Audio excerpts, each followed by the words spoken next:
సర్లే గాని జంతువులు కూడా మనసులో మాట్లాడుకుంటాయా? జంతువులు తమ భాషలో ఒకదానితో ఒకటి కమ్యూనికేట్ చేస్తాయి. పక్షులు కూతలతో, కోతులు అలర్ట్ శబ్దాలతో, తేనెటీగలు డాన్స్ లాగా, డాల్ఫిన్లు కొన్ని ప్రత్యేక శబ్దాలతో సమాచారాన్ని పంచుకుంటాయి. కానీ మనసులో మాట్లాడుకోవడం అనే విషయంలో స్పష్టమైన సమాధానం లేదు. మనుషుల్లా అంతర్గతంగా మాటల రూపంగా ఆలోచిస్తాయా అన్నది నిర్ధారించలేం. జంతువులు కూడా ఆలోచించగలవు, కానీ మనుషుల్లా లోపల మాటలు ఉండవచ్చు, ఉండకపోవచ్చు. అంటే మనం ఒక సిచ్యువేషన్ చెప్తాను. ఇప్పుడు మనం బయటికి వెళ్ళేటప్పుడు కుక్కలు వస్తాయి. వచ్చినప్పుడు అంటే అవి మనం చూస్తా ఉంటే మనం బయటికి వెళ్తాం. అప్పుడు అవి మనసులో అనుకోవా, నా ఓనరు బయటికి వెళ్తున్నాడు, మళ్ళీ తిరిగి వస్తాడని చెప్పి. అంటే వాటికి స్పెషల్ గా భాష లేకపోయినా అవి చూసిన విజువల్స్ తో ఊహించుకోగలవు కదా. ఊహకి భాషతో సంబంధం ఏముంది? భాష అవసరం లేదు.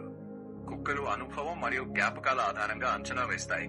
అవి మనుషుల్లా మాటల్లో ఆలోచించవో అనిపిస్తుంది, కానీ జ్ఞాపకాలు, స్మెల్, అలవాట్లు, దృశ్యాలపై ఆధారపడి అతను మళ్లీ వస్తాడు అన్న రకమైన అర్థం వాటికి ఉండొచ్చు. కానీ మనుషుల్లా అంతర్గత వాక్యాల రూపంలో అవి ఆలోచిస్తాయని స్పష్టమైన సాక్ష్యం ఇప్పటి వరకు లేదు. ఒకవేళ జంతువులకి భాష అంటూ ఉంటే, వాటి మనసులో మాట్లాడుకునే ఒక భాష అంటూ ఉంటే, ఆ భాష ఏంటి? ఓ మంచి ఊహం, ఆలోచించాల్సిన ప్రశ్నే. కానీ సమాధానం ఏంటంటే అలాంటి భాష ఉందో లేదో మనకు నిజంగా తెలియదు. ఉంటే అది మనుషుల భాషల్లా పదాలతో ఉండాల్సిన అవసరం లేదు కూడా. దృశ్యాల రూపంలో, వాసనల రూపంలో, లేదా శబ్దాల జ్ఞాపకాలు లేదా అనుభవాల మిశ్రమం రూపంలో ఉండవచ్చు. ఉదాహరణకి కుక్కకి నా ఓనర్ వెళ్లారు మళ్లీ వస్తాడు అనే వాక్యం వినిపించకపోవచ్చు, కానీ ఓనర్ రూపం, వాసన, తలుపు మూసిన శబ్దం, గతంలో తిరిగి వచ్చిన అనుభవం ఇవన్నీ కలిసి అంచనాను ఏర్పరుస్తాయి. కనుక జంతువుల మనసులో భాష ఏమిటి అనే ప్రశ్నకు స్పష్టమైన పేరు లేదా సమాధానం ఇంకా లేదు. అవి నిజంగా భాషతోనే ఆలోచిస్తాయా, లేక జ్ఞాపకాలు, చిత్రాలు, భావాల సమ్మేళనంతోనే ఆలోచిస్తాయా అన్నది ఇంకా పరిశోధనలోనే ఉంది. ఒక విధంగా భావాలు అనేవి మనకి జంతువులకి ఒక రకమైన బౌండింగ్ ని ఏర్పరచడంలో ముఖ్య పాత్ర పోషిస్తుంది. అవును, భాష లేకపోయినా భావాలు ఒక రకంగా బ్రిడ్జిలా పనిచేసి మనకి జంతువులకి మధ్య ఒక అర్థం పంచుకునే బంధాన్ని నిర్మిస్తాయి. మనం వాటి బాడీ లాంగ్వేజ్, కళ్ళ చూపు, కదలికలు, వాయిస్ టోన్ లాంటి వాటి ద్వారా భావాలు చదువుతాం. జంతువులు కూడా మన మనోభావాలను గుర్తించేలా కాలక్రమేణా అలవాటు పడ్డాయి. ఈ భావోద్వేగ కమ్యూనికేషన్ లో భాష కన్నా అనుభూతి, అర్థం చేసుకునే మనస్సు, జాగ్రత్తగా గమనించే శక్తి చాలా ముఖ్యం. ఆ బంధం కొంతవరకు మాటలకు అతీతం. భావాలు అర్థం చేసుకోవడం ద్వారా మౌనంగానే లోతైన సంభాషణ నడవచ్చు. ఒకవేళ జంతువులు వాటికవి మాట్లాడుకోవాలనుకుంటే అవి ఎలా మాట్లాడుకుంటాయి? కుక్కలు గాని, పక్షులు గాని, లేకపోతే కీటకాలు గాని, ఏదైనా సరే.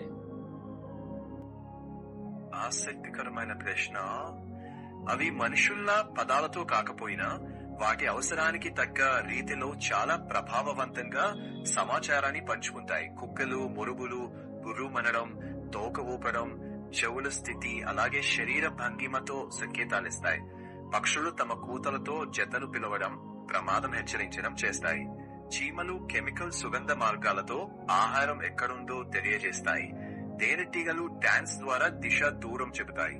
డాల్ఫిన్లు వివిధ శబ్ద నమూనాలతో ఒకరినొకరు గుర్తిస్తాయి. అంటే మాట్లాడే భాష మనిషిలా పదాలతో కాకపోయినా శరీర భాష, వాసనలు, కదలికలు, శబ్దాలు, టచ్ లాంటి పద్ధతుల ద్వారా వాటి సంభాషణ నడుస్తుంది. ఒకవేళ వాటి బ్రెయిన్ లో భాషని నేర్చుకోగలిగే సామర్థ్యం డెవలప్ అయితే, ఎవల్యూట్ అయితే, అవి కూడా మనలాగే ఉంటాయా? ఆలోచిస్తున్నా. మంచిదే, కానీ జంతువుల మెదడు మనుషుల్లా క్లిష్టమైన భాషను నేర్చుకునే సామర్థ్యం డెవలప్ అయితే అవి ఆలోచన విధానంలో కూడా మార్పులు రావచ్చు. అయినా అటువంటి భాష వచ్చిందంటే అవి పూర్తిగా మనుషుల్లాగా మారిపోయినట్లే అనలేం. మనుషుల్లో ప్రత్యేకం చేసే అంశాలు చాలానే ఉన్నాయి. సంక్లిష్టమైన మెదడు నిర్మాణం, దీర్ఘకాలిక జ్ఞాపక శక్తి, సంస్కృతి, కల్చర్, భాష ద్వారా క్లిష్ట ఆలోచనలు పంచుకోవడం.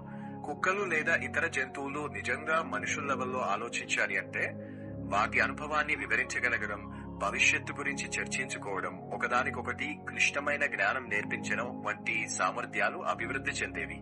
కానీ ప్రకృతిలో అలా జరిగినట్టు ఆధారాలు లేవు.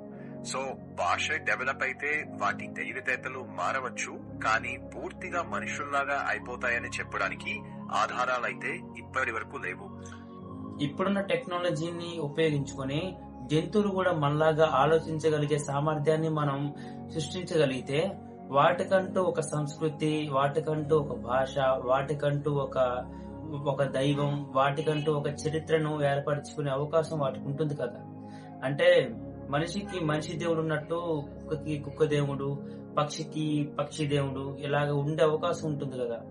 ఒకవేళ జంతువుల మెదడు మనుషుల స్థాయిలో భాష, అబ్స్ట్రాక్ట్ ఆలోచన, ప్లానింగ్, జ్ఞానాన్ని తరాలకి పంచుకునే స్థాయికి అభివృద్ధి చెందితే, అవి తమ సొంత భాషను మరింత క్లిష్టంగా తీర్చిదిద్దుకోవడం, తమ సంస్కృతిని నిర్మించుకోవడం, చరిత్రను గుర్తుంచుకోవడం, ప్రపంచం గురించి ప్రశ్నలు అడగడం ప్రారంభించవచ్చు.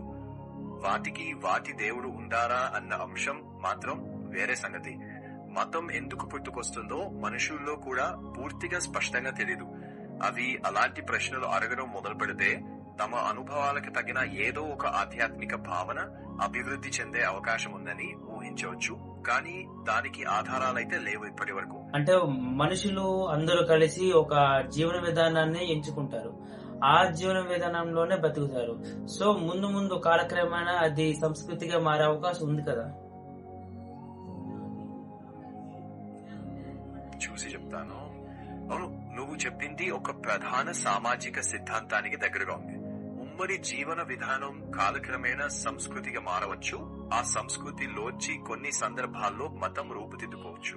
కానీ అన్ని సంస్కృతులు తప్పనిసరిగా మతంగా మారవు. అలాగే అన్ని మతాలు కేవలం జీవన విధానం వల్లే పుడతాయని చెప్పలేం. చరిత్రలో మతం ఏర్పడడానికి అనేక అంశాలు కలిసి పనిచేశాయి. సమాజాన్ని ఒకటిగా ఉంచే విలువలు, జీవితం మరియు మరణంపై ప్రశ్నలు, ప్రకృతి శక్తులను అర్థం చేసుకోవాలన్న తపన, తరాల మధ్య ఆచారాలను కొనసాగించడం.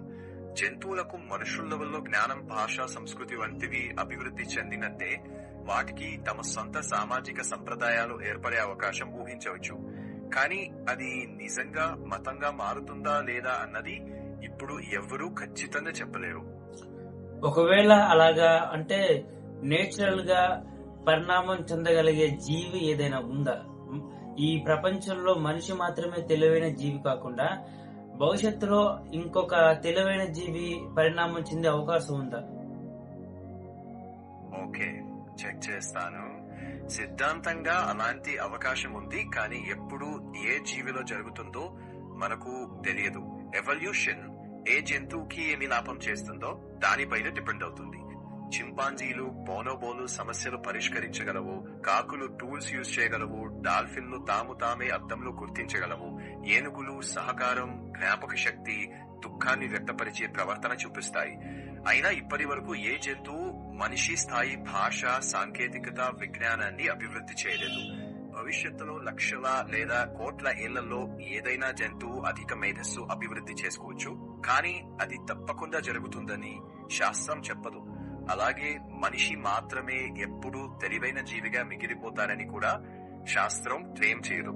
ప్రకృతి పరిణామం మరియు అనేక యాదృచ్ఛిక సంఘటనలపై ఆధారపడి భవిష్యత్తు నిర్ణయించబడుతుంది. పూర్తిగా ఊహించలేం, కానీ అవకాశం సిద్ధాంతంగా మాత్రం ఉంది. జంతువులు కూడా కలలు కంటాయా? నిమిషం. అవును, చాలా జంతువులు కలలు కనవచ్చు అనే సూచనలు కనపడుతున్నాయి. కుక్కలు, పిల్లులు, ఎలుకలు, కొన్ని పక్షుల్లో కూడా యారియం నిద్ర దశ కనిపించింది. ఇది మనుషుల్లో కలలు కనడం జరిగే దశతో సంబంధం ఉంది. కానీ అవి ఏం కలుగంటున్నాయో నేరుగా మనకు తెలియదు. అవి మనుషుల కథల రూపంలో కలుగంటాయా, లేక దృశ్యాలు, వాసనలు, అనుభూతుల మిశ్రమం లాగా ఉంటుందా అన్నది ఇంకా క్లియర్ గా తెలియలేదు. సో చాలా జంతువులు కలలు కనవచ్చు అని సూచనలు ఉన్నాయి, కానీ అవి కలల్లో నిజంగా ఏం అనుభవిస్తున్నాయో మనకు తెలియదు.